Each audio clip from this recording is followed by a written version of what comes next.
Bom, eh, hoje eu queria só comentar de dois casos que a gente viu no ambulatório.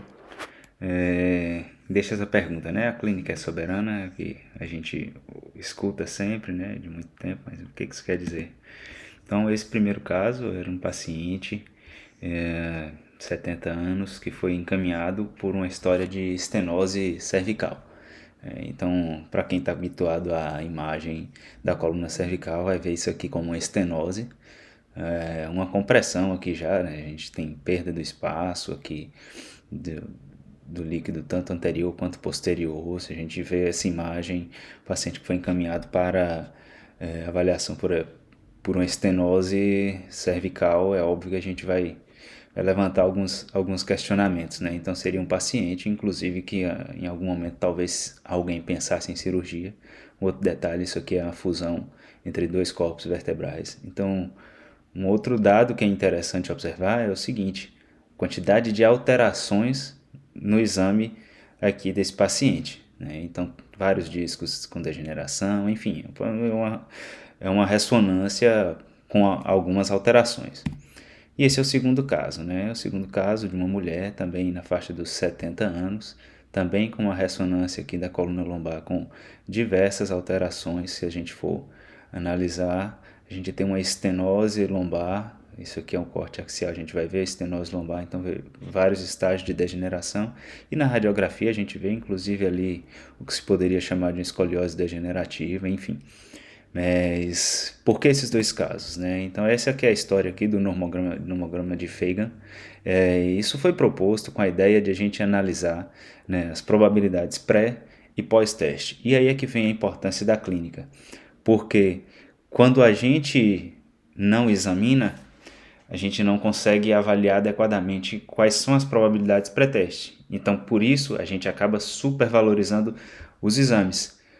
A questão é que cada dado clínico, o sexo, a idade, a queixa, cada dado clínico vai construir a nossa probabilidade pré-teste desse doente.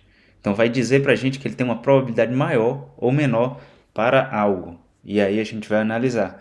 Então essa que é a ideia do nomograma dele, de Fagan. Ele faz esse índice de probabilidade e aí o que a gente avalia como probabilidade pré-teste, ou seja, tudo aquilo que a gente viu antes.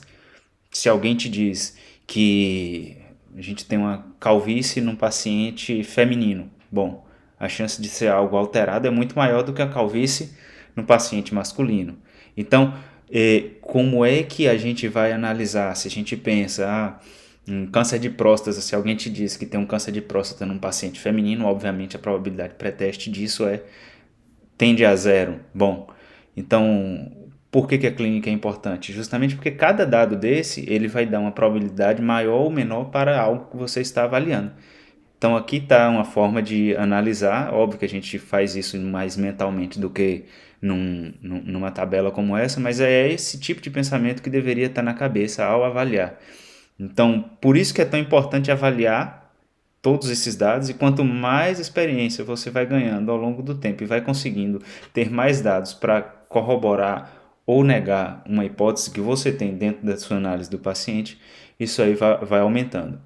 Bom, o que acontece é que se você tem uma probabilidade pré-teste muito baixa, você precisaria de um índice de probabilidade do seu novo teste muito alto para poder mudar qualquer coisa.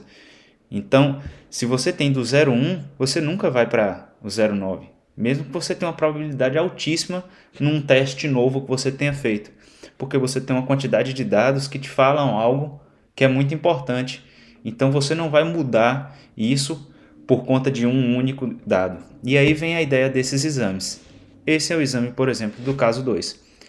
Era uma paciente que tinha uma estenose, mas que, ao examinar a paciente, ao avaliar outros dados, a gente observa que no final das contas o problema dela não era da estenose. Ela tem diversas alterações, ela tem uma estenose, sim, a imagem, mas não é o problema dela. O problema dela era uma artrose do joelho bilateral.